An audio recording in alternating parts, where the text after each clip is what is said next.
Shalom saudara, tak terasa sudah 1 minggu kita lalui. Tiba saatnya kini kita datang beribadah kepada Tuhan. Mari persiapkan hati kita, konsentrasi kita, sehingga kita bisa memberikan yang terbaik melalui ibadah yang kita jalani.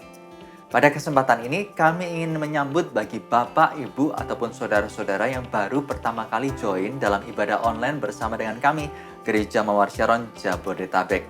Kami ingin mengucapkan welcome home. Selamat datang dan selamat bergabung. Di kesempatan ini pula, kami ingin mengajak Anda, saudara-saudara yang belum memiliki komunitas rohani untuk bertumbuh di dalam Tuhan. Mari bergabung dengan kami.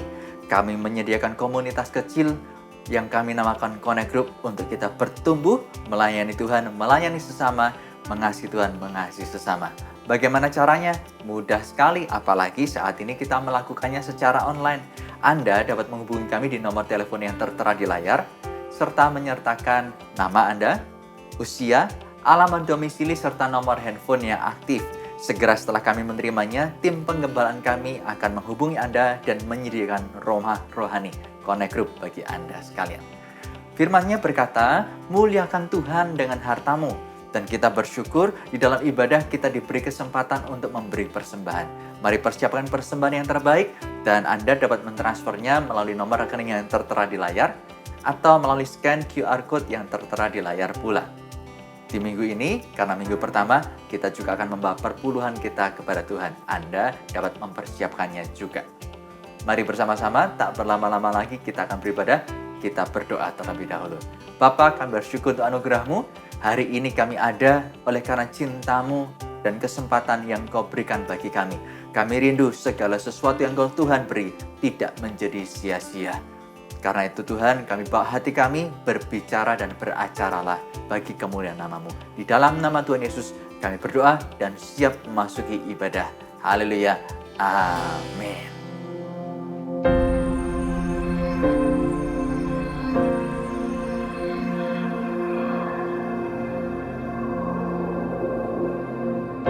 Orang yang suka memuji akan kuat roh doanya. Orang yang berdoa pasti berakhir memuji. Karena Allah bertata di atas pujian. Siapa memuji, Allah mengatasi hidupnya.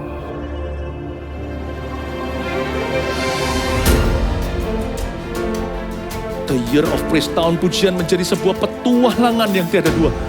Menjadi sebuah pelajaran hidup yang langsung dari Kristus. Menjadi sebuah pengalaman yang indah. Waktu kita memuji Tuhan, seluruh kerajaan itu berdiri di sampingmu. Waktu kita memuji seluruh kerajaan Allah, dan kereta-keretanya yang tidak kelihatan berkuda, dan berapi-api itu berada di kanan kiri.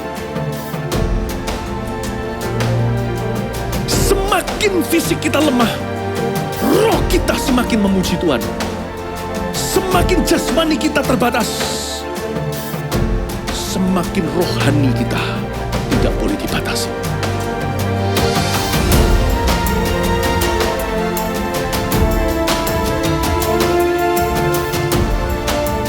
Welcome to the Year of Praise and Provision. Mari kita mengizinkan Tuhan merajut rancangan yang belum pernah kita bayangkan.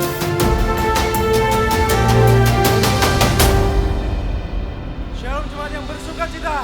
Mari kita sorakan haleluya. Yes, mari bertepuk tangan di atas kepala seperti ini, come on.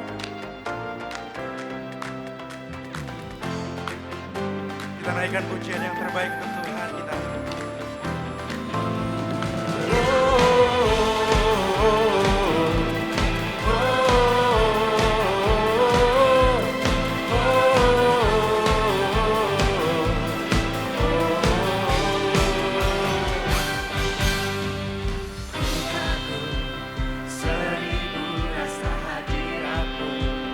Mewarnai relung hatiku dengan pelangi cincin.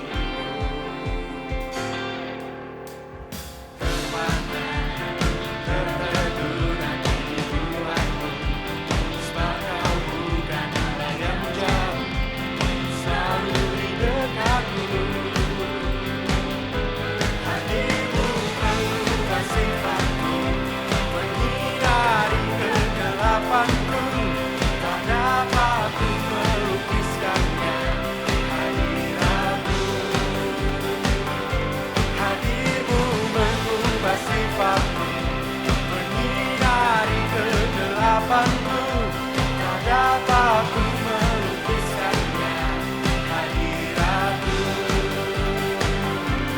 Seribu rasa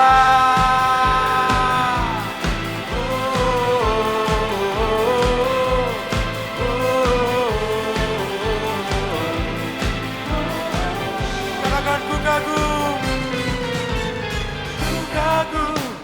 Seribu rasa hadiratmu mewarnai relung hatiku dengan pelangi janjimu. Terpana, tertegun aku di guamu. Kau bukan Allah yang jauh, Tuhan. Yes. Selalu di dekatku. Hadirmu mengubah sifatku, menyinari kegelapanku, tak dapat ku melukiskannya hadiratmu. Hadirmu mengubah sifatku, menyinari kegelapanku, tak dapat ku melukiskannya hadiratmu. Seribu rasa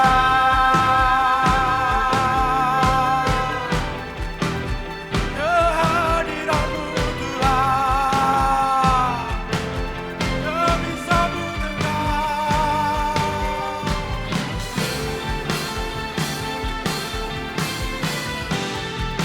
Kau ubahkan setiap kehidupan kami Tuhan. Kami menjadi manusia yang baru. Kami hidup di dalam-Mu. Mari katakan bersama-sama. Hadirmu mengubah sifatku, menyinari kegelapanku, tak dapat ku melukiskannya hadiratmu. Hadirmu mengubah sifatku, menyinari kegelapanku, tak dapat ku melukiskannya hadiratmu. Seribu rasa yeah.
jam ya Tuhan.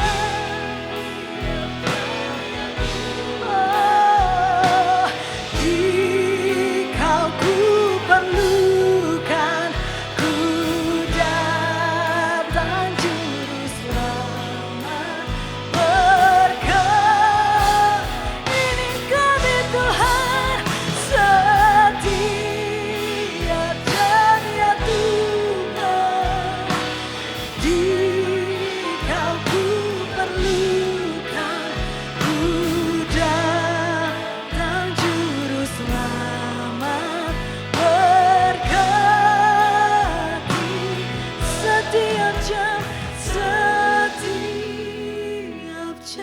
ya Tuhan. Dikau ku perlukan, ku datang. Yes Tuhan. Berkati setiap jam ya Tuhan. Dikau ku perlukan, ku datang juru selamat. Berkati ku datang juru selamat.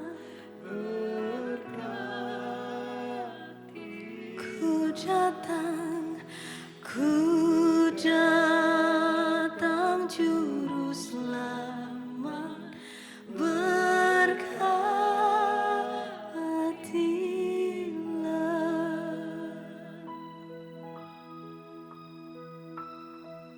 Shikiarananayar, shikanananamayarada. Kami datang padamu,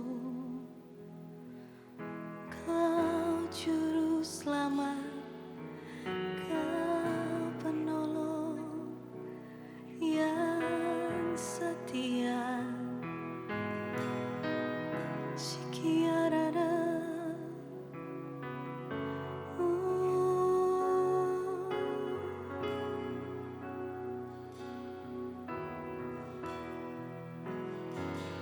I need you more than yesterday. I need you more than word can say. I need you more than ever before. I need you, Lord. I need you, Lord. I need you more than yesterday. I need you more. We need you, Lord. More than word can say. I need you more than ever before. I need you, Lord. I need you. I need you, Lord.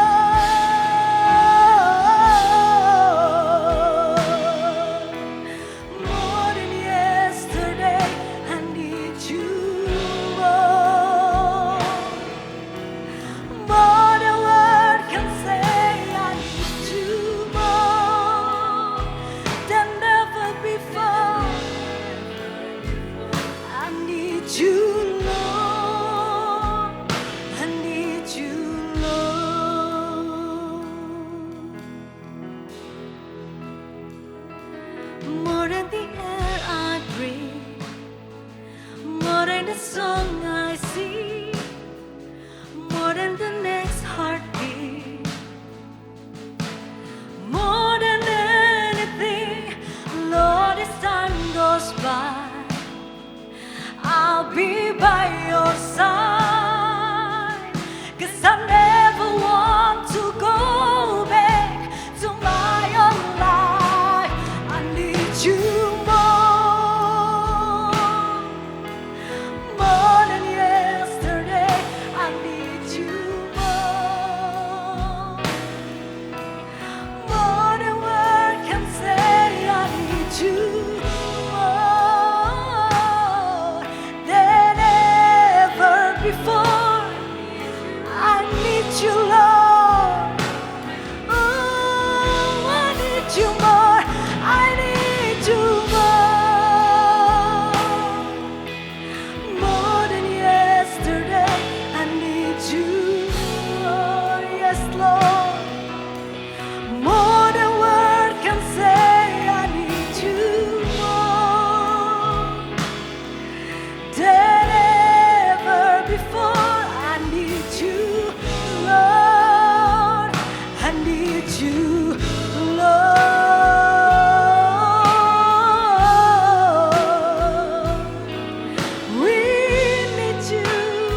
berjalanlah denganku.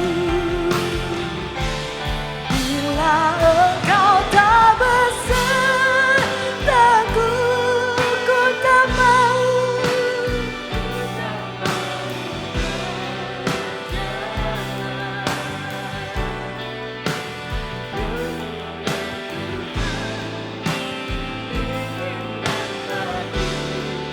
Dengan kasih karuniamu,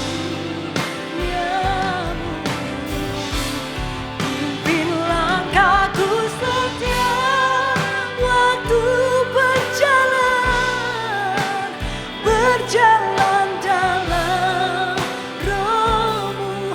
Nyatakan, nyatakan Tuhan kemuliaan-Mu, dan berjalanlah denganku.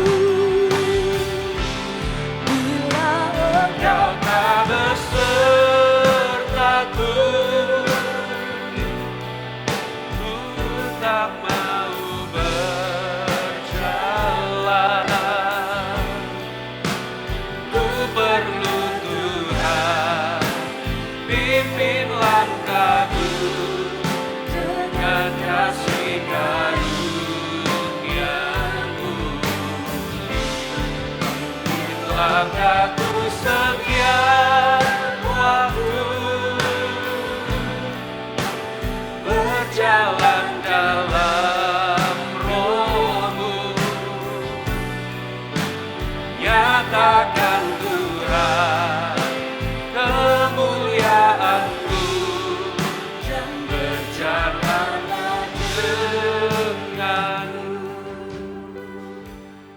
Tuhan Yesus, kami menyadari penyertaan-Mu dalam kehidupan kami itu adalah vital. Kami tidak bisa jalan sendiri. Kalau bukan Tuhan yang menyertai kami, yang menuntun kami, berjalan, memimpin kami, Tuhan, kami mungkin tidak bisa hidup. Kami berdoa, biar senantiasa Engkau membimbing kami. Kami menyediakan diri kami untuk senantiasa dituntun oleh Tuhan, untuk menjalani kehidupan kami. Terima kasih buat hadirat Tuhan. Terima kasih buat momen-momen kami bisa menyembah dimanapun kami berada. Sungguh kami hargai semuanya itu Tuhan. Hari ini kami memberikan ruang untuk Tuhan berbicara kepada hidup kami. Roh Kudus, tolong kami. Wahyukan kepada kami apa yang menjadi suara-Mu dalam kehidupan kami. Dan ubahkan kami. Terima kasih Bapa. Kami siapkan hati kami di dalam nama Tuhan Yesus. Mari semua yang diberkati Tuhan katakan amin. Haleluya. Shalom Bapak Ibu Saudara sekalian. Sekali lagi saya bersuka cita bisa ada di hadapan Anda di minggu ini. Saudara, saya akan membagi firman Tuhan pada hari ini menjadi 2 sesi atau 2 part. Minggu ini saya akan bagikan part pertama dan minggu depan saya akan lanjutkan ke part yang kedua. Jadi hari ini saya akan membahas meninggalkan kekanak-kanakan part pertama. Mari sama-sama kita buka firman Tuhan di 1 Korintus pasal yang ketiga ayat 1 sampai ayat yang keempat. 1 Korintus 3 ayat 1 sampai ayat yang keempat. Dan aku saudara-saudara pada waktu itu tidak dapat berbicara dengan kamu seperti dengan manusia rohani, tetapi hanya dengan manusia duniawi yang belum dewasa dalam Kristus. Susulah yang kuberikan kepadamu bukanlah makanan keras, sebab kamu belum dapat menerimanya. Dan sekarang pun kamu belum dapat menerimanya. Saudara, satu kali Paulus itu berbicara kepada jemaat Korintus, lalu kata-kata Paulus itu dijelaskan dengan kata-kata seperti ini. Aku gak bisa berhubungan dengan engkau sama seperti manusia rohani. Tapi aku ini hanya bisa dealing atau berhubungan dengan engkau seperti berhadapan dengan manusia duniawi yang belum dewasa di dalam Kristus. Saudara, nah jadi Paulus itu mendapati ketika Paulus itu menjumpai jemaat Korintus, ternyata jemaat Korintus itu didapati banyak dari mereka itu masih bayi rohani atau masih belum dewasa di dalam Kristus. Dengan kata lain, mereka ditemukan mereka itu kekanak-kanakan, saudara. Nah, coba Anda membaca dari terjemahan versi The Message. Saudara, terjemahan versi The Message dikatakan seperti ini. But for right now, friends, I'm completely frustrated by your unspiritual dealings with each other and with God. You're acting like infants in relation to Christ. Saudara, ternyata Paulus itu memakai kata-kata seperti ini. Aku benar-benar frustasi dengan caramu membangun hubungan dengan sesama dan Tuhan yang tidak spiritual. Aku ini frustasi melihat caramu yang tidak spiritual di dalam membangun hubungan dengan sesama dan Tuhan. Jadi ternyata Paulus itu menyatakan bahwa mereka ini adalah bayi rohani atau kekanak-kanakan, dan itu dilihat dari mana, saudara?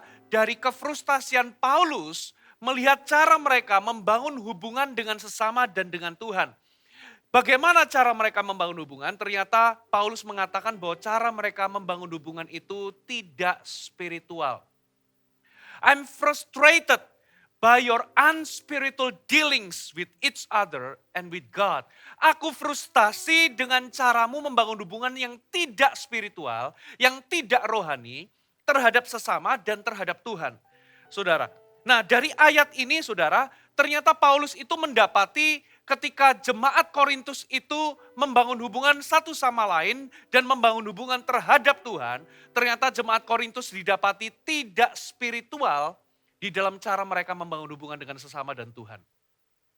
Dan Paulus menyebut mereka, aku gak bisa dealing seperti dengan manusia rohani, tetapi manusia duniawi yang masih belum dewasa. Dengan kata lain, mereka ditemukan sebagai orang yang kekanak-kanakan. Childish, memiliki sifat kekanak-kanakan. Saudara, begitu pula dalam kehidupan kita. Saudara, kapan kita ini ditemukan kekanak-kanakan, saudara? Yaitu ketika kita di dalam membangun hubungan atau ketika kita ini memperlakukan orang lain itu tidak spiritual. Kapan kita kekanak-kanakan? Bukan hanya cara kita membangun hubungan dengan orang lain atau bukan hanya cara kita memperlakukan orang lain, tapi juga cara kita memperlakukan Tuhan dan membangun hubungan dengan Tuhan. Nah, dalam konteks ini saudara, saya ingin berbicara mengenai hubungan kita secara pribadi dengan orang-orang di sekitar kita. Saudara, nah tanda orang yang dewasa adalah mereka itu teruji di dalam kualitas rohani, di dalam mereka itu memperlakukan orang lain atau cara mereka membangun hubungan. Saudara, nah dari sini Bapak Ibu, saudara harus mengerti satu ayat ini. Coba kita lihat Kolose pasal yang ke-1 ayat 27 sampai ayat yang ke-28. Kolose 1 ayat 27 sampai 28. Dikatakan seperti ini. Kepada mereka Allah mau memberitahukan betapa kaya dan mulianya rahasia itu di tengah bangsa-bangsa lain. Yaitu Kristus ada di tengah-tengah kamu. Kristus yang adalah pengharapan akan kemuliaan. Sampai di sini. Coba katakan sama-sama di tempat dimanapun Anda berada, katakan pengharapan akan kemuliaan. Apa maksudnya pengharapan akan kemuliaan? Saudara, banyak orang mengartikan kemuliaan itu sebagai sinar yang terang atau semacam kemilau. Ya, kalau kita itu memandang kemuliaan Tuhan itu memang kita melihat sinar atau kemilau, ya, atau sesuatu yang berwarna-warni.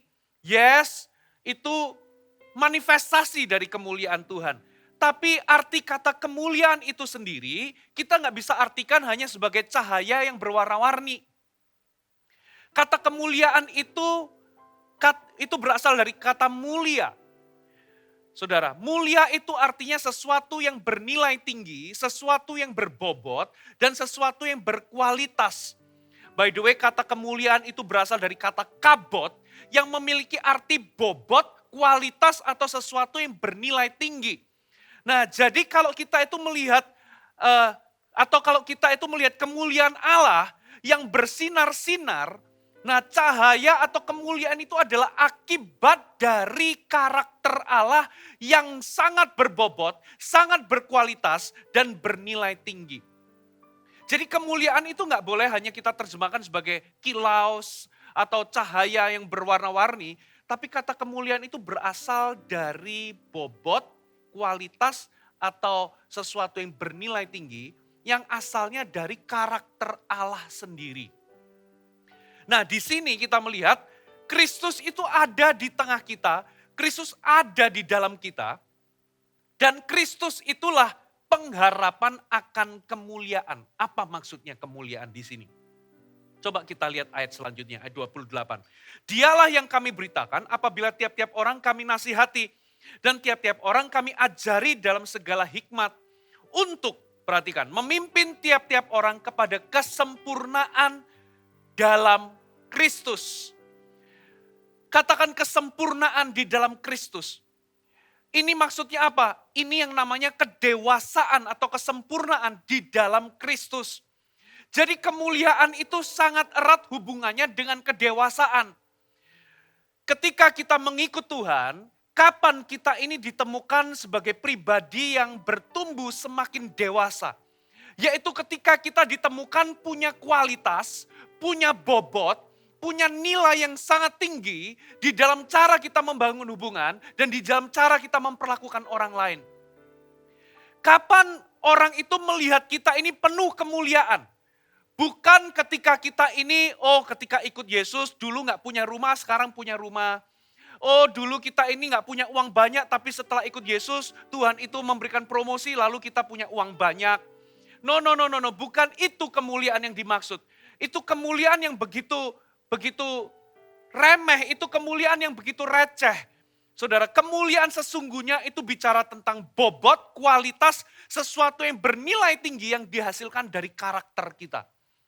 Jadi, Bapak Ibu Saudara, Kristus yang adalah pengharapan akan kemuliaan, ya kita ini ketika di dalam Kristus, kita ini punya pengharapan bahwa hidup kita ini akan semakin mulia, maksudnya semakin berbobot, semakin berkualitas, dan semakin bernilai tinggi karena kedewasaan kita mengalami pertumbuhan. Karakter kita mengalami pertumbuhan. Katakan amin. Makanya 2 Korintus 3 ayat 18 menyatakan demikian. Dan kita semua mencerminkan kemuliaan Tuhan atau memantulkan kemuliaan Tuhan dengan muka yang tidak berselubung. Dan karena kemuliaan itu datangnya dari Tuhan yang adalah roh, maka kita diubah menjadi serupa dengan siapa? Dengan Kristus, dengan gambarnya. Dalam kemuliaan yang semakin besar. Terjemahan Alkitab mudah dibaca berbunyi demikian. Kita semua dengan wajah yang tidak ditutupi lagi. Memancarkan kemuliaan Tuhan atau memantulkan kemuliaan Tuhan. Dan sedikit demi sedikit kita diubahkan menjadi semakin serupa dengan gambarnya. Perhatikan, kita ini dikit demi sedikit diubahkan menjadi serupa dengan gambarnya. Dari kemuliaan kepada kemuliaan. Kemuliaan yang berasal dari Tuhan yang adalah roh. Jadi ini pengharapan akan kemuliaan. Ketika Kristus ada di dalam kita, ternyata Kristus itu akan membawa kita sedikit demi sedikit. Kita ini akan diubah semakin serupa dengan dirinya, dengan gambarnya. Dari kemuliaan yang satu kepada kemuliaan yang berikutnya. Sehingga hidup kita ini, ketika hidup kita ini semakin serupa dengan Yesus, kita ini akan memantulkan atau memancarkan kemuliaan Allah. Hidup kita ini dikatakan punya bobot, punya kualitas, ya, terhadap terhadap cara kita membangun hubungan dengan orang lain. Saudara. Nah, jadi dari mana kita ini bisa tahu bahwa kita ini masih dikategorikan sebagai kanak-kanak atau kekanak-kanakan? Itu bisa dilihat dari bobot dan kualitas kita, dari bobot dan kualitas kita terhadap cara kita memperlakukan orang lain. Itu bisa terlihat dari bobot dan kualitas kita dalam kehidupan sehari-hari, di dalam membangun hubungan. Dan Alkitab berkata, kalau kita ini ditemukan tidak rohani atau unspiritual di dalam cara kita memperlakukan orang lain atau cara kita membangun hubungan, kita dikatakan kekanak-kanakan. Ya, bayi, orang yang belum dewasa. Nah, di titik ini saudara kita punya pengharapan, saudara. Kita punya pengharapan bahwa kalau Kristus hidup di dalam kita, Hidup kita ini akan dibawa dari satu kemuliaan kepada kemuliaan yang lain. Hidup kita ini akan diubah semakin serupa dengan Tuhan. Semakin serupa dengan Yesus. Sedikit demi sedikit. Saudara, hidup kita ini akan semakin lama ditemukan semakin berbobot, semakin berkualitas. Karakter kita memantulkan karakter Kristus. Ada amin, saudara. Nah, dan ternyata menuju kedewasaan, dari kanak-kanak berubah menjadi kedewasaan, ternyata itu enggak otomatis. Coba kita lihat 1 Korintus 13 ayat yang ke-11. 1 Korintus 13 ayat 11 dikatakan, ketika aku kanak-kanak, aku berkata-kata seperti kanak-kanak. Aku merasa seperti kanak-kanak. Aku berpikir seperti kanak-kanak. Sekarang sesudah aku menjadi dewasa, aku meninggalkan sifat kanak-kanak itu. Saudara, Paulus ngomong ketika aku kanak-kanak, aku berkata, aku merasa dan aku berpikir seperti kanak-kanak. Dan setelah aku ini beranjak dewasa, aku meninggalkan sifat kanak-kanak itu. Dengan kata lain, ternyata kedewasaan itu tidak otomatis. Saudara, kedewasaan itu dimulai dari keputusan. Saya ulangi, kedewasaan rohani itu tidaklah otomatis. Maksudnya bagaimana tidak otomatis? Banyak orang menyangka dengan lamanya dia itu mengikut Tuhan, lamanya dia jadi orang Kristen, maka otomatis dia akan bertumbuh dewasa seiring dengan waktu. Oh, orang itu sudah 20 tahun jadi Kristen, pasti dia dewasa. Belum tentu, saudara. Karena kedewasaan itu enggak otomatis dengan seiring berjalannya waktu. Kenapa enggak otomatis? Ternyata kedewasaan itu dimulai dari sebuah keputusan. Keputusan untuk apa, saudara? Keputusan untuk meninggalkan sifat kanak-kanak. Ada amin, saudara? Nah, itulah sebabnya hari ini saya akan bagikan firman Tuhan. Saudara, apa saja sifat kanak-kanak yang perlu kita tinggalkan? Mari kita buka sama-sama di Yakobus pasal yang ketiga ayat 11 sampai ayat 17. Saudara, Yakobus 3 ayat 11 sampai 17 di sini akan ditemukan ada 11 hal yang perlu kita tinggalkan. Ya, yang mana hari ini saya akan bagikan 5, minggu depan saya akan bagikan sisanya, yaitu 6 poin sisanya, saudara. Coba kita baca terlebih dahulu, Yakobus 3 ayat 11 sampai ayat yang ke-17. Adakah sumber memancarkan air tawar dan air pahit dari mata air yang sama? Saudara-saudaraku, adakah pohon ara dapat menghasilkan buah zaitun dan adakah pokok anggur dapat menghasilkan buah ara? Demikian juga mata air asin tidak dapat mengeluarkan air tawar. Siapakah di antara kamu yang bijak dan berbudi? Baiklah ia dengan cara hidup yang baik, menyatakan perbuatannya oleh hikmat yang lahir dari kelemah lembutan. Jika kamu menaruh perasaan iri hati dan kamu mementingkan diri sendiri, janganlah kamu memegahkan diri dan janganlah berdusta melawan kebenaran. Itu bukanlah hikmat yang datang dari atas, tetapi dari dunia, dari nafsu manusia, dan dari setan-setan. Sebab di mana ada iri hati, mementingkan diri sendiri, di situ ada kekacauan dan segala macam perbuatan jahat. Tetapi hikmat yang dari atas, pertama-tama murni, selanjutnya pendamai, peramah, penurut, penuh belas kasihan dan buah-buah yang baik, tidak memihak dan tidak munafik. Kalau Anda hitung, saudara, ada 11 poin, saudara. Ya, yang pertama dikatakan jangan menaruh perasaan iri hati, jangan mementingkan diri sendiri, ya jangan memegahkan diri, jangan apalagi berdusta melawan kebenaran. Lalu itu adalah hikmat yang dari setan dikatakan, hikmat yang dari bawah, hikmat yang berasal dari nafsu manusia. Tapi hikmat yang dari atas dikatakan apa, saudara? Selanjutnya dikatakan ada yang keenam, murni, pendamai, peramah, penurut, penuh belas kasihan, buah-buah yang baik, tidak memihak dan tidak munafik. Kalau Anda hitung di situ ada 11 poin. Jadi ada apa maksudnya? Kedewasaan adalah ketika Anda membangun hubungan dan memperlakukan orang lain Ya, dengan hikmat yang dari atas, hikmat yang lahir dari kelemah lembutan, saudara. Sedangkan kekanak-kanakan itu adalah Anda membangun hubungan dan memperlakukan orang lain dengan hikmat yang dari bawah, dari nafsu manusia dan dari setan-setan, dari dunia ini, saudara. Bukan hikmat yang dari atas tapi dari dunia ini.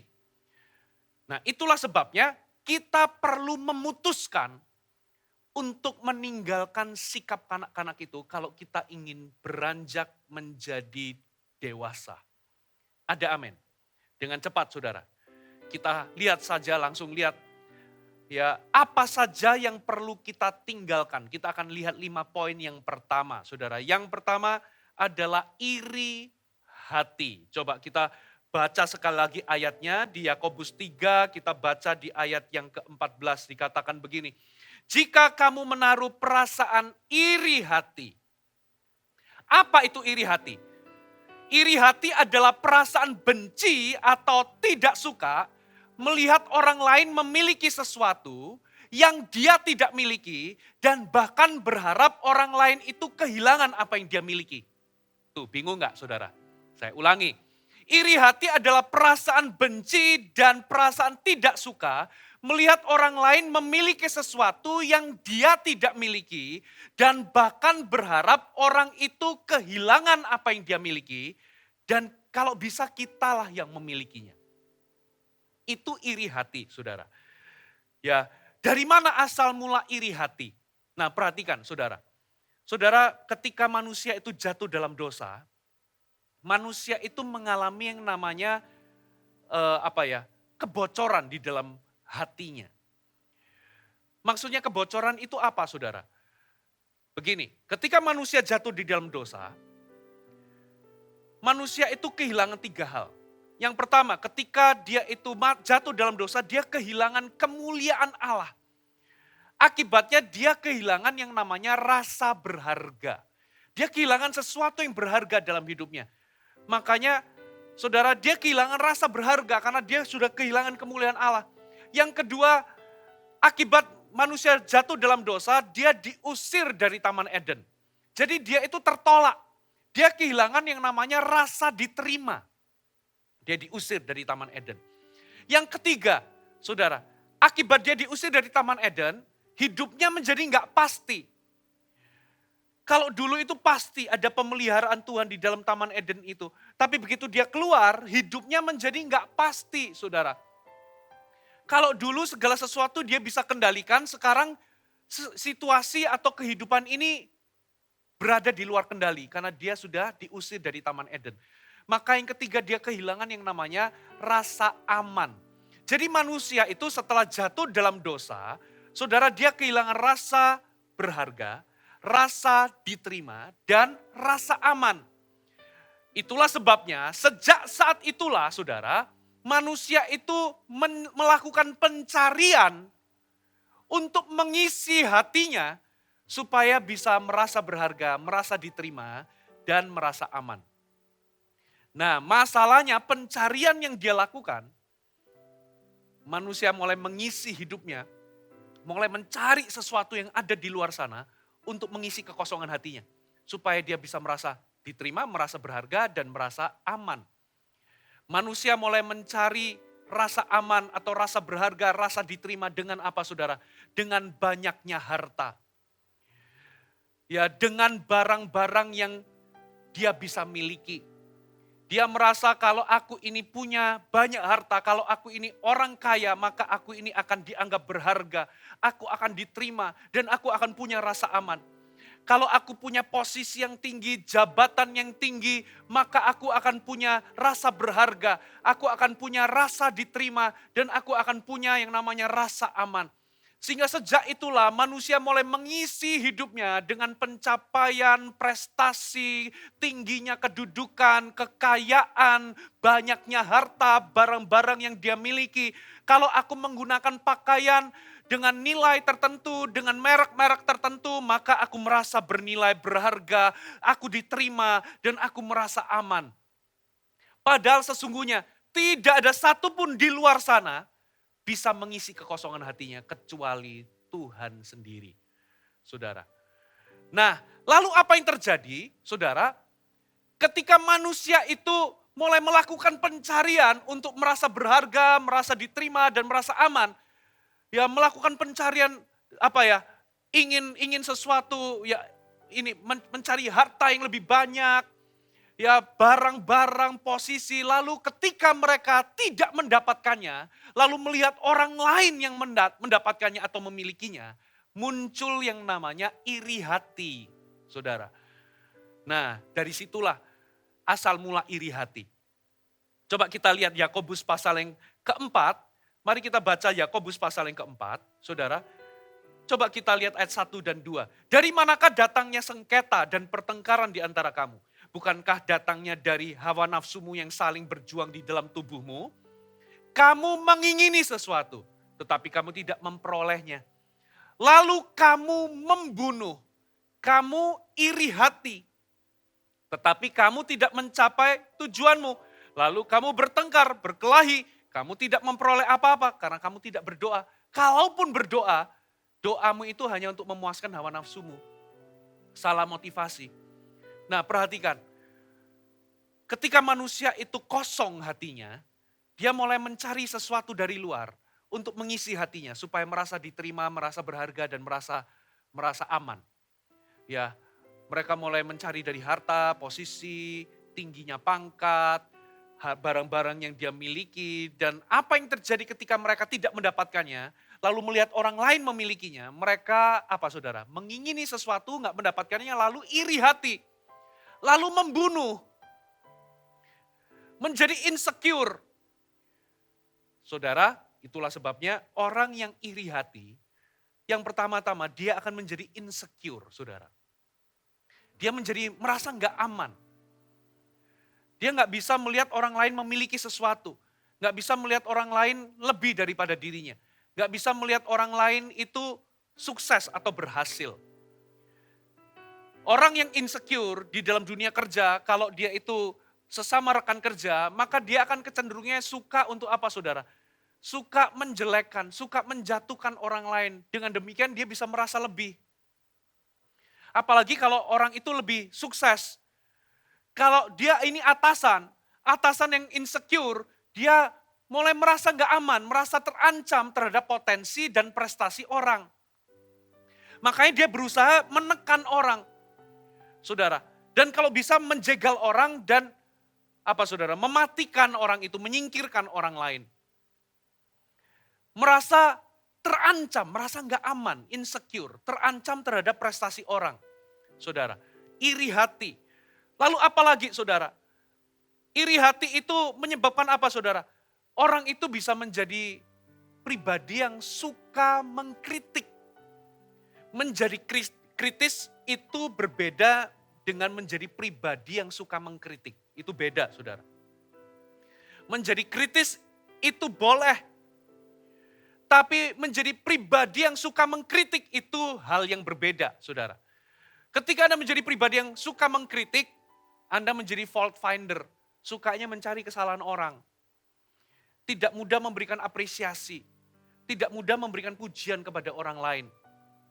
Iri hati. Ya, itu menyebabkan Anda ini jadi dengki sama orang. Suka menjelekan atau menjatuhkan orang, bahkan membunuh karakter orang. Karena pada dasarnya Anda iri.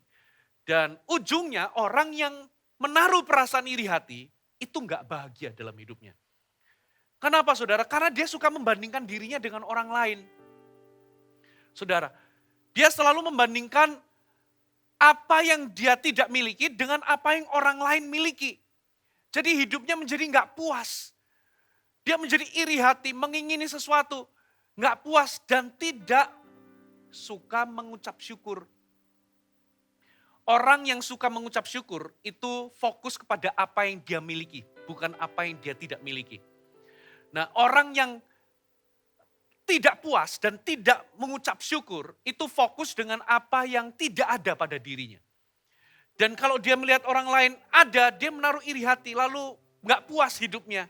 Saudara, hari ini Bapak Ibu, kita ini jangan kena sindrom rumput tetangga itu selalu lebih hijau. Saudara, lihatlah berkat-berkat Tuhan yang ada dalam diri Anda. Puaslah di dalamnya. Kalau ada orang lain memiliki sesuatu, ikut senang dengan apa yang orang lain miliki. Kalau ada orang lain sukses, ikutlah senang dengan kesuksesan orang lain. Karena itu sebagai sikap, ketika Tuhan lihat sikap demikian, kalau Anda itu senang dengan kesuksesan keberhasilan orang lain, maka saudara itu, Tuhan itu pandang Anda itu juga layak mendapatkan kesuksesan yang sama. Jangan menaruh perasaan iri hati. Nah, orang yang kekanak-kanakan rohani itu senantiasa menaruh perasaan iri hati terhadap terhadap ini loh, cara dia membangun hubungan dengan orang lain. Selalu di dalam membangun relasi, membangun hubungan, selalu menaruh perasaan iri hati. Bapak Ibu, kalau kita mau beranjak dewasa, kita harus belajar untuk meninggalkan, mengambil keputusan untuk meninggalkan sikap kekanak-kanakan. Ada amin saudara? Yang berikutnya saudara, coba kita lihat sama-sama. Mementingkan diri sendiri. Saudara, firman Tuhan tadi katakan, ya janganlah menaruh perasaan iri hati, jangan mementingkan diri sendiri. Apa maksudnya mementingkan diri sendiri? Egois. 1 Korintus 13 ayat yang ke-5 berkata demikian saudara. Kasih itu tidak mementingkan atau tidak memaksakan. Coba kita buka sama-sama ya, saya bacakan. 1 Korintus pasal yang ke-13 kita baca ayat yang ke-5. Ia tidak angkuh, tidak kasar. 1 Korintus 13 ayat 5. Ia tidak melakukan yang tidak sopan, tidak mencari keuntungan diri sendiri. Kata tidak mencari keuntungan diri sendiri dalam versi bahasa Indonesia masa kini itu diterjemahkan, saudara, ia tidak memaksa orang lain untuk mengikuti kemauannya sendiri. Jadi, saudara, orang yang egois itu suka memaksakan orang lain mengikuti kemauannya. Egois, mementingkan diri sendiri. Di dalam diri kita, itu ada dua sisi, saudara. Satu itu keinginan roh, satu keinginan daging. Nah, keinginan roh itu begini, saudara. Keinginan roh itu ingin berbuat kasih. Dan apa itu kasih? Kasih adalah sebuah keputusan untuk menguntungkan atau membahagiakan orang lain. Kalau bisa, aku mengorbankan diriku. Saya ulangi ya. Kasih adalah keputusan untuk membahagiakan atau menguntungkan orang lain. Dan kalau bisa, itu aku mengorbankan diriku. Jadi orang yang berbuat kasih, dia itu ingin menguntungkan atau membahagiakan orang lain walaupun dirinya nggak bahagia. Walaupun mungkin itu mengorbankan dirinya, itu kasih saudara. Itu keinginan roh. Nah tapi ada satu sisi namanya keinginan daging. Nah daging kita itu inginnya egois, mementingkan diri sendiri. Nah orang yang egois itu begini saudara. Ya dia ingin supaya dirinya itu diuntungkan dan dibahagiakan. Dan kalau bisa membuat orang lain tidak bahagia atau kalau bisa mengorbankan orang lain. Kebalikannya saudara. Makanya orang yang egois itu cenderung bersikap self-center. Ya, dirinya yang menjadi pusat atau center dan orang lain yang ada di sekitarnya itu berotasi terhadap dirinya. Gitu ya. Jadi segala sesuatu dunia ini berputar di seputar diri sendiri. Nah, ciri-cirinya orang yang kekanak-kanakan, ya orang yang egois, itu ciri-ciri yang pertama itu demanding atau suka menuntut. Karena fokusnya adalah memaksa orang lain mengikuti kemauannya. Maka dia itu ciri-cirinya suka menuntut, demanding. Saudara, kalau pasangan suami istri, ya pasangan yang egois itu adalah suka menuntut pasangannya.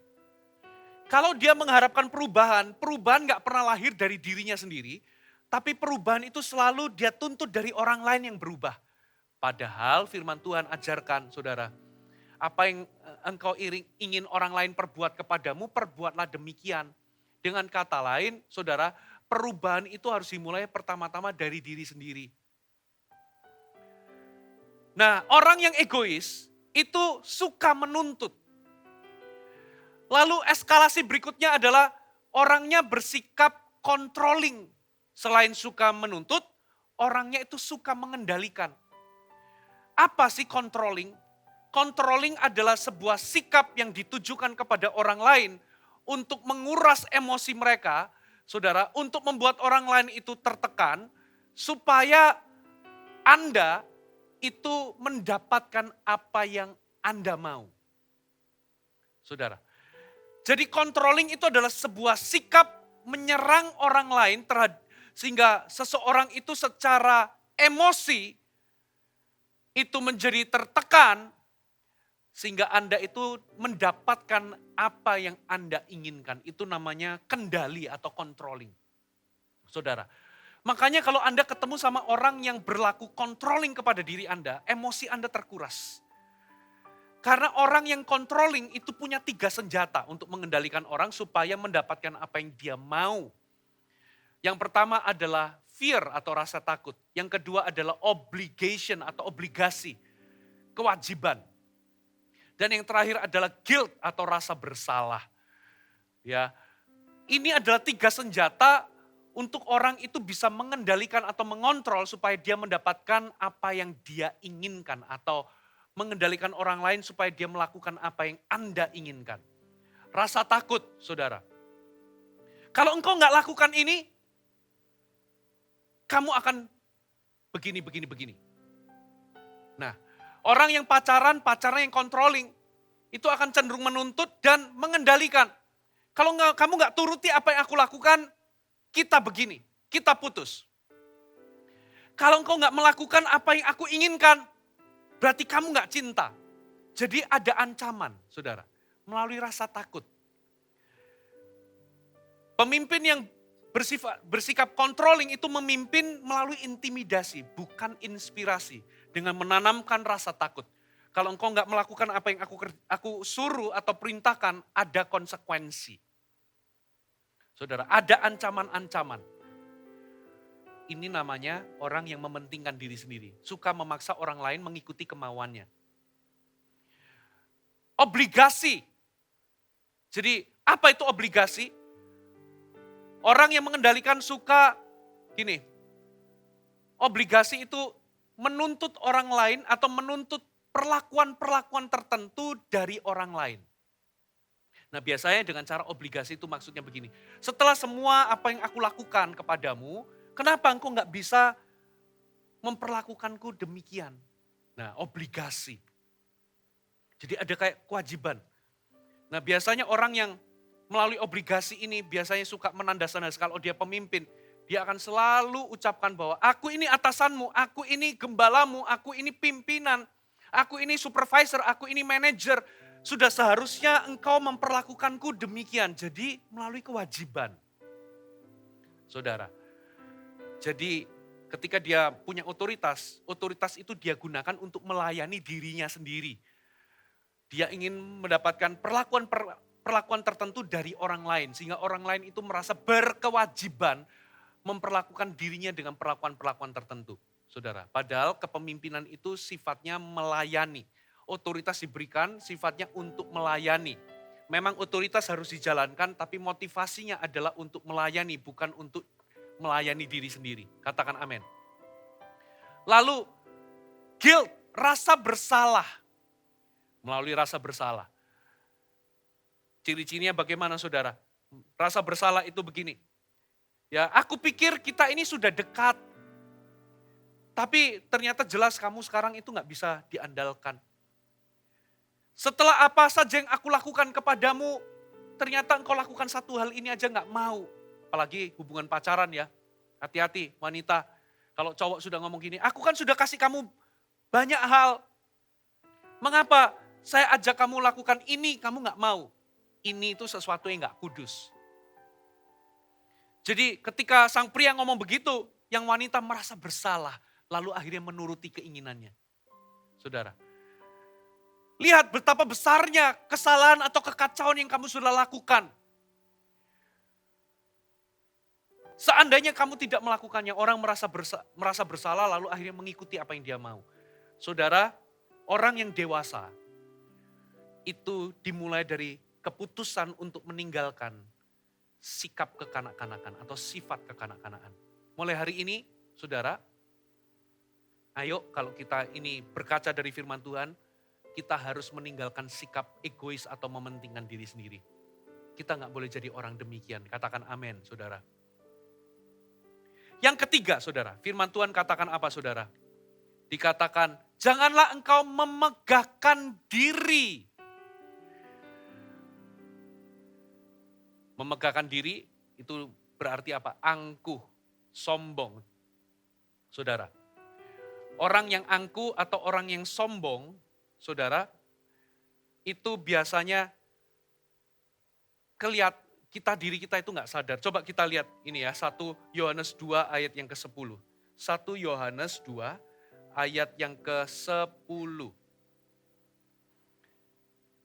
Maaf, ayat yang ke-16. 1 Yohanes 2 ayat yang ke-16. Sebab semua yang ada di dalam dunia, yaitu keinginan daging, keinginan mata, serta keangkuhan hidup. Ada kata keangkuhan hidup. Keangkuhan, angkuh. Bukanlah berasal dari Bapa, melainkan dari dunia. Coba Anda lihat dari versi The Message. Saudara, dikatakan begini. Practically everything that goes in the world, wanting your own way, wanting everything for yourself, wanting to appear important, perhatikan kata-kata wanting to appear important. Jadi kata keinginan daging itu diterjemahkan sebagai wanting your own way. Keinginan mata itu diterjemahkan sebagai wanting everything for yourself. Tapi kata keangkuhan hidup itu diterjemahkan sebagai wanting to appear important. Angkuh, memegahkan diri. Wanting to appear important. Nah, ciri-ciri orang yang angkuh dan memegahkan diri, dia itu selalu ingin dianggap lebih dari orang lain.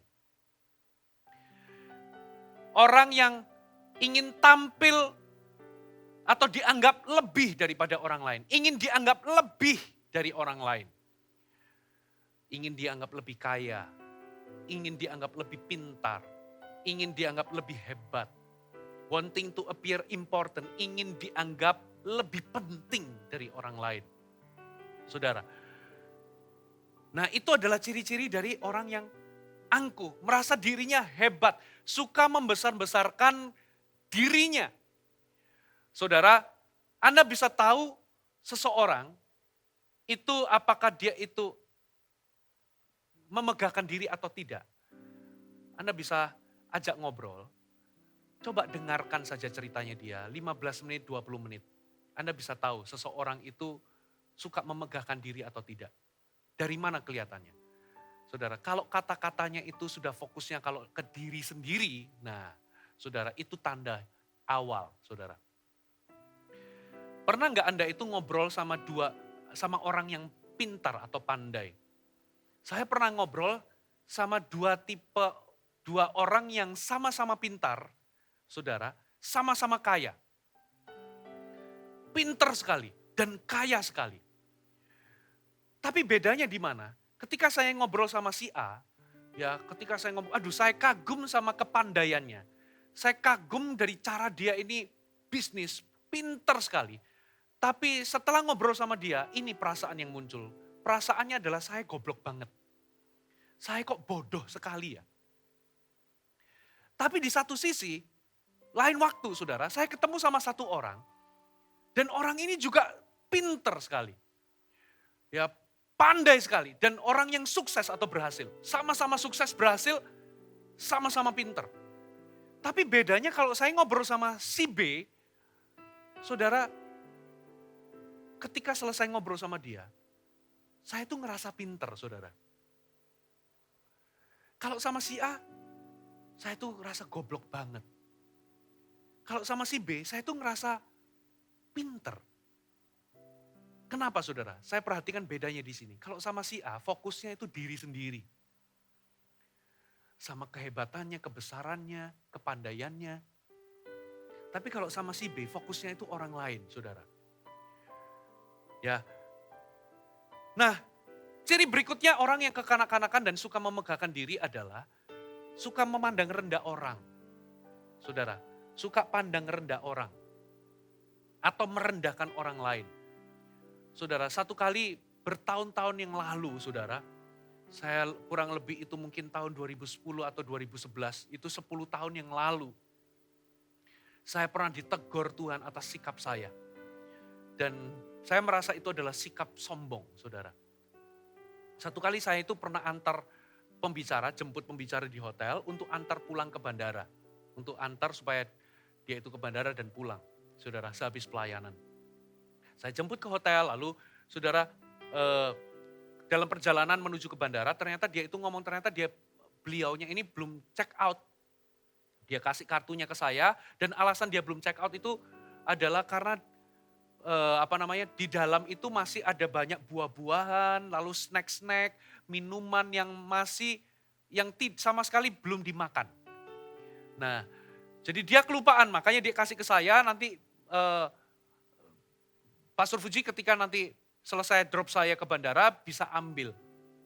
Singkat cerita, ya sudah karena itu memang belum diambil, saya setelah drop dia ke bandara, beliau ke bandara, saya balik ke hotel, saudara. Saya ke parkiran, lalu saya berhenti, lalu saya turun gitu ya. Dari parkiran masuk ke hotel dan sebagainya, lalu saya ambil semuanya, barang-barang, lalu kami kembali, saya dengan istri kembali ke parkiran, dan waktu saya mau keluar dari tempat parkir itu, saudara, di situ ada pintu gerbangnya yang pintu gerbang gitu ya, pintu keluarnya. Tiba-tiba ada seorang security itu tiba-tiba menutup rantainya, itu ditutup, saudara. Saya mau keluar malah ditutup, bukan dibuka malah ditutup.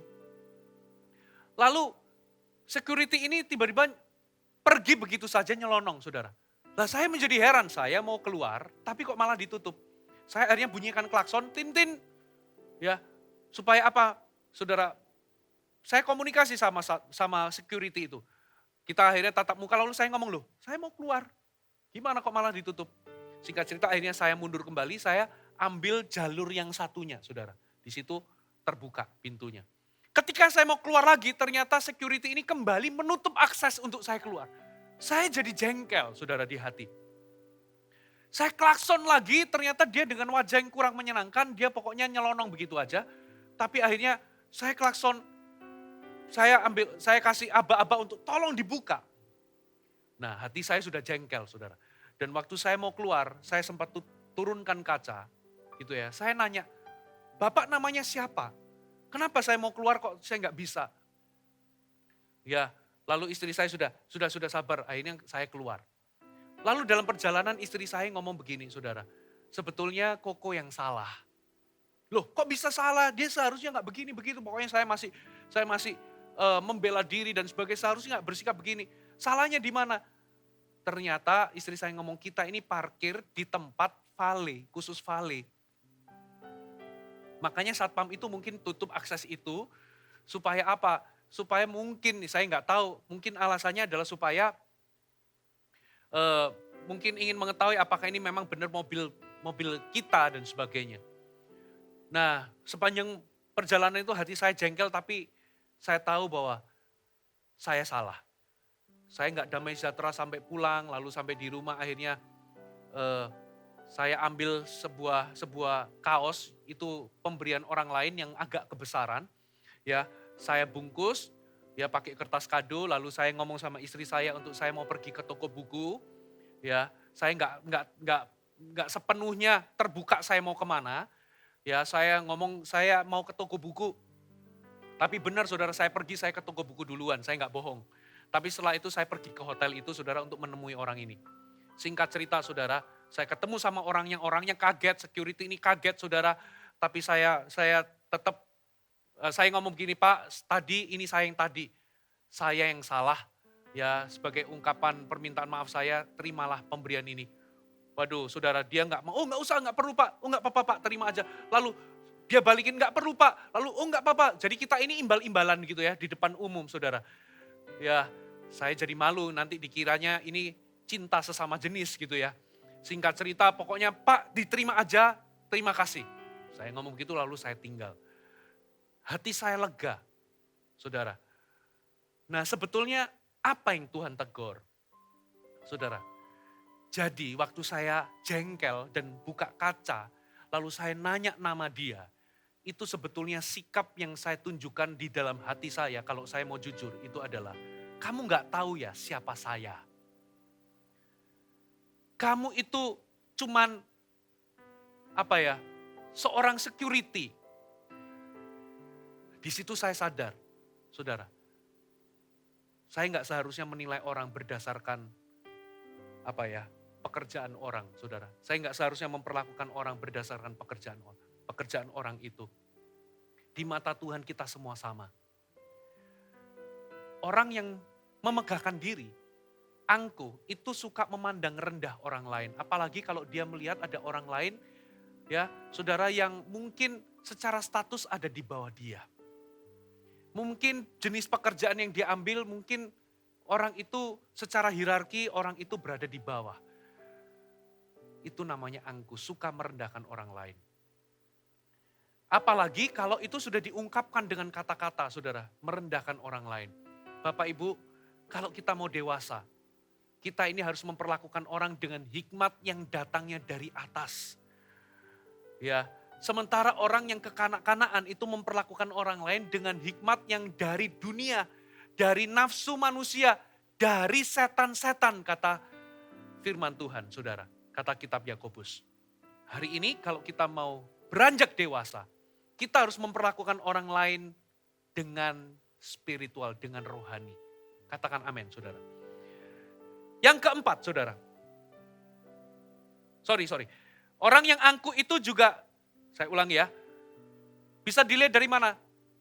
Tidak pernah menghargai otoritas, tidak bisa diatur, tidak bisa dikoreksi, tidak bisa menerima teguran, tidak dapat mengakui kesalahan, tidak mau meminta maaf. Itu adalah sifat kekanak-kanakan yang perlu kita tinggalkan, saudara.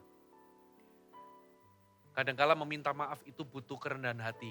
Perlu kita meletakkan keangkuhan kita untuk kita minta maaf. Seringkali kita minta maaf itu masih banyak alasan. Bapak Ibu, kita perlu tegas, kita perlu ambil keputusan untuk meninggalkan sifat kanak-kanak. Amin. Yang terakhir, sorry yang keempat ya, bukan yang terakhir. Yang keempat, berdusta. Janganlah engkau berdusta melawan kebenaran, kata firman Tuhan.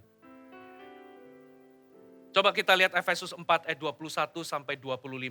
Karena kamu telah mendengar tentang dia dan menerima pengajaran di dalam dia menurut kebenaran yang nyata dalam Yesus, yaitu bahwa kamu berhubung dengan kehidupanmu yang dahulu harus menanggalkan manusia lama yang menemui kebinasaannya oleh nafsunya yang menyesatkan. Supaya kamu dibaharui di dalam roh dan pikiranmu.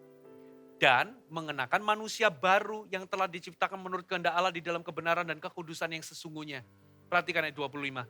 Karena itu, buanglah dusta. Dan berkatalah benar seorang kepada yang lain. Karena kita adalah sesama anggota.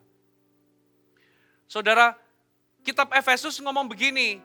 Kita ini adalah di dalam Kristus. Kita ini harus meninggalkan manusia lama, ya, dan mengenakan manusia baru. Lalu apa kata-kata pertama dari kitab Efesus setelah kita mengenakan manusia baru? Dikatakan buanglah dusta dan berkatalah benar seorang kepada yang lain. Kalau Anda mau lihat perubahan seseorang setelah dia lahir baru, lalu dia kenakan manusia baru, perubahan pertama yang terlihat itu adalah dari mulut kita. Kita perlu membuang dusta. Kita ini mulai berkata benar. Saudara, pertanyaannya kenapa sih kita ini bohong? Kita berbohong itu punya berbagai motif dan alasan, saudara.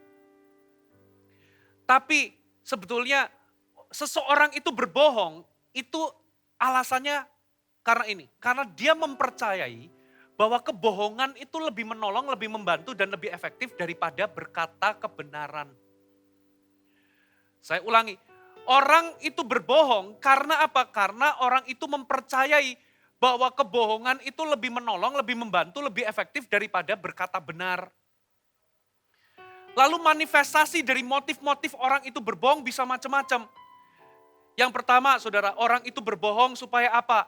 Supaya ingin terlihat baik atau supaya ingin membuat orang lain terkesan. Makanya hati-hati, saudara. Banyak orang setelah menikah yang wanita merasa dibohongi.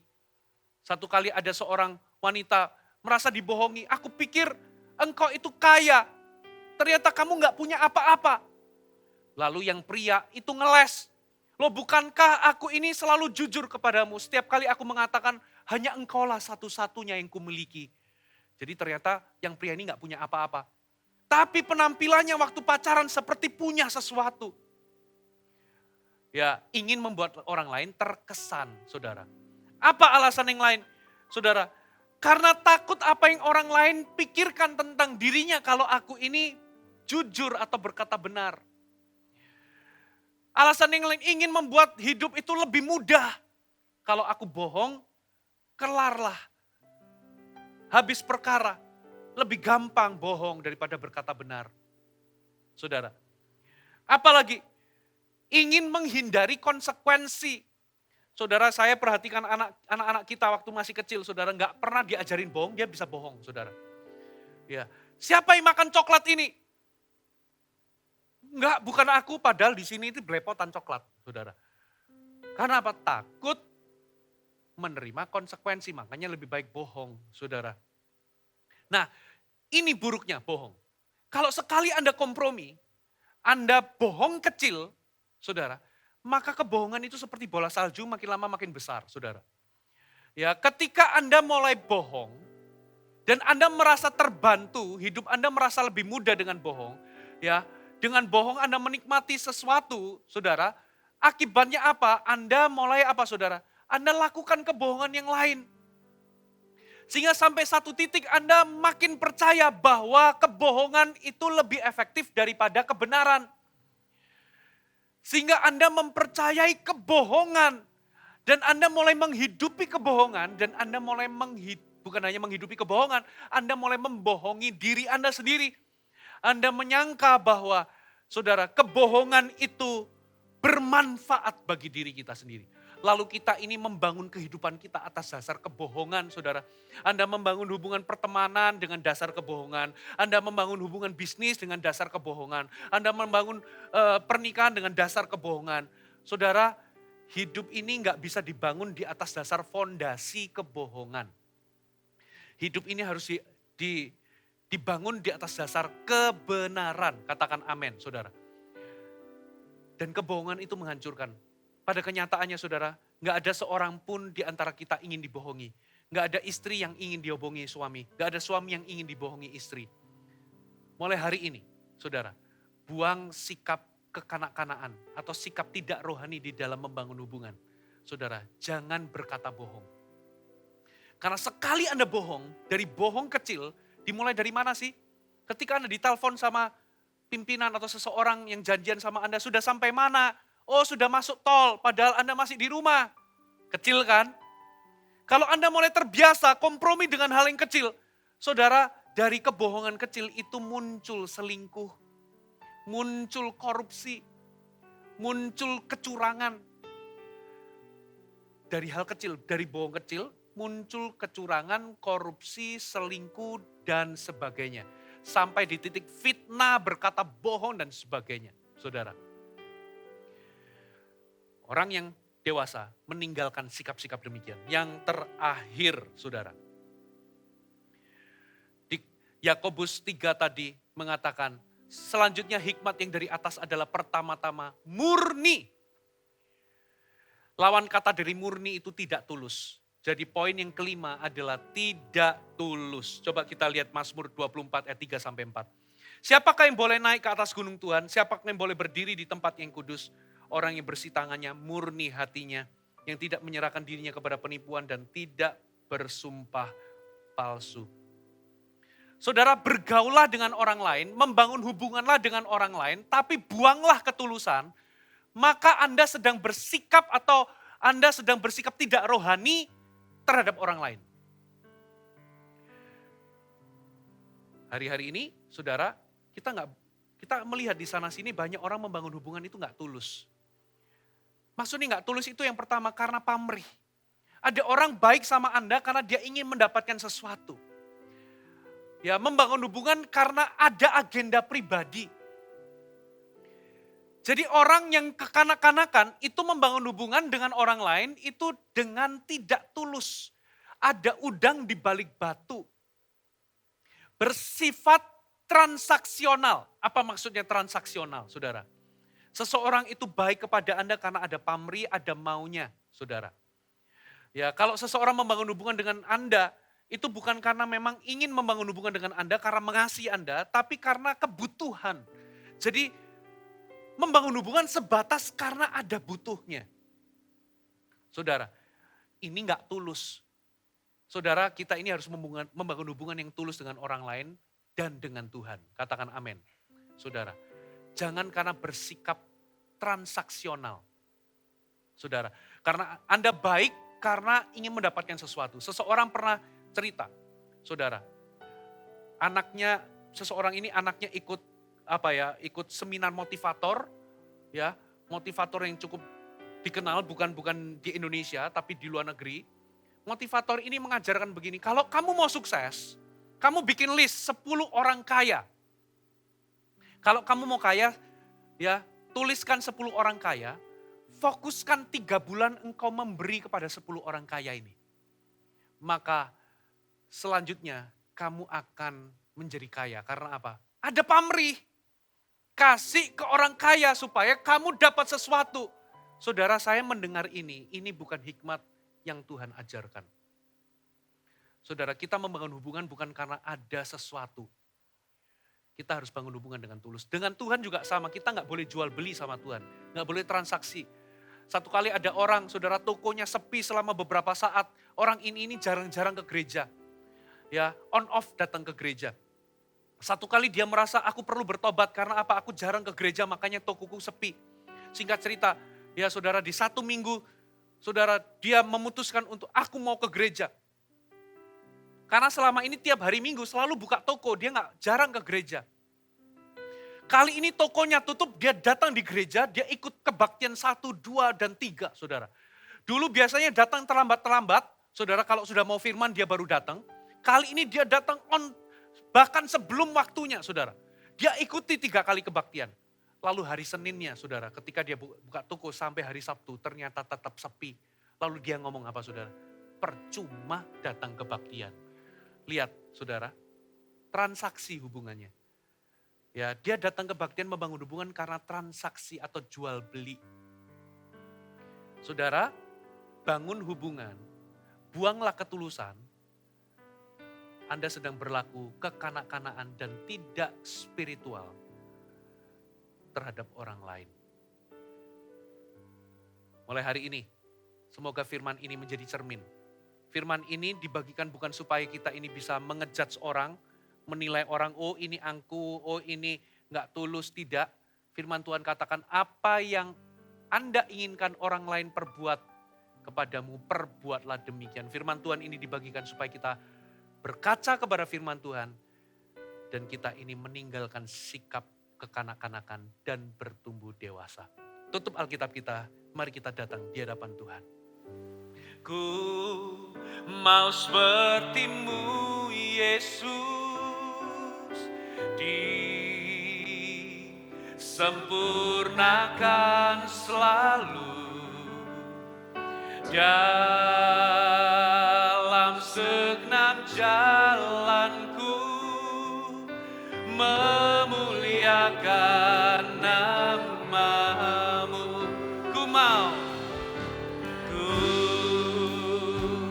mau seperti-Mu Yesus, disempurnakan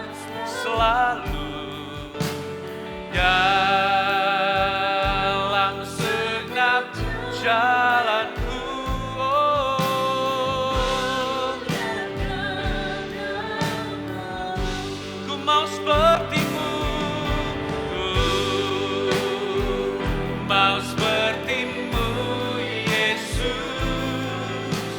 disempurnakan selalu dalam segenap jalanku.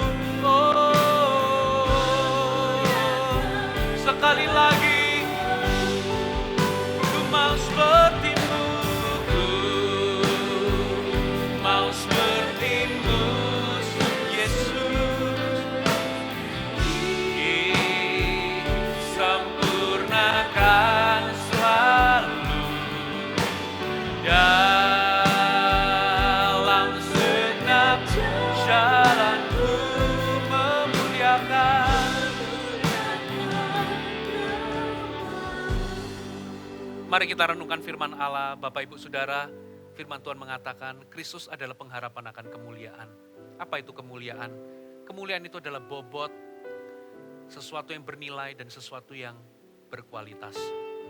Tuhan ingin kita diubahkan sedikit demi sedikit, semakin serupa dengan Kristus. Dari kemuliaan yang satu ke kemuliaan yang lebih besar. Dari kualitas yang satu ke kualitas yang berikutnya. Dari bobot ke bobot. Tuhan ingin kita, dalam cara kita membangun hubungan, kita ditemukan sebagai orang-orang yang bertumbuh dewasa, tidak kekanak-kanakan. Dimulai dari keputusan untuk meninggalkan sikap kekanak-kanakan, saudara. Hari ini, mari kita berkaca dan kita berserah kepada Tuhan. Kalau ada sesuatu yang kita perlu bertobat, Roh Kudus ada dalam diri kita, Dia pengharapan akan kemuliaan, Kristus ada dalam diri kita. Ketika kita memutuskan untuk meninggalkan sikap kanak-kanak, saudara, Roh Kudus dalam diri kita akan memampukan kita untuk kita ini bertumbuh semakin mulia, semakin berbobot, semakin berkualitas. Sehingga kita ditemukan menjadi orang-orang Kristen yang berbobot, berkarakter dan berkualitas di dalam cara kita membangun hubungan. Ada amin? Mari kita satu dalam doa, letakkan tangan di dada saudara. Roh Kudus, kami semua meletakkan tangan di dada kami. Kami sadar bahwa kami bukan orang yang sudah sempurna. Kami tidak menganggap bahwa kami sudah memperoleh kesempurnaan itu. Tapi hari ini, firman-Mu menyingkapkan banyak hal. Tolong kami ya Tuhan, untuk kami bisa meninggalkan sikap kekanak-kanakan. Dan kami menjadi dewasa di dalam cara kami memperlakukan orang lain. Tolong kami di dalam nama Yesus. Roh Kudus ingatkan kami dan mampukan kami. Kami percaya Engkau ada di dalam diri kami. Engkau adalah pengharapan akan kemuliaan. Kami rindu, kami diubahkan dari kemuliaan satu kepada kemuliaan yang berikutnya. Semakin berbobot, berkualitas di dalam karakter. Terima kasih Bapa. Mari jemaat Tuhan angkat tanganmu tinggi-tinggi. Terimalah berkat yang terbaik daripada Allah Bapa. Diberkatilah keluar dan masukmu. Diberkatilah pernikahanmu, diberkatilah usaha, karir, dan pekerjaanmu. Dibuat yang kau berhasil apapun yang kau kerjakan dengan tanganmu. Dibuat yang kau menikmati setiap hasil jerih lelahmu. Dan diberkatilah engkau dengan berkat kasih karunia daripada Yesus Kristus Putra Allah. Memberikanmu anugerah yang diperlukan untuk bertumbuh semakin dewasa di dalam Kristus. Dan penyertaan daripada Allah Roh Kudus yang senantiasa membimbing, memampukan, dan mengubahkanmu dari kemuliaan satu ke kemuliaan berikutnya. Terimalah berkat ini aku ucapkan di dalam nama Yesus. Sama-sama yang percaya katakan, amin. Tuhan Yesus memberkati.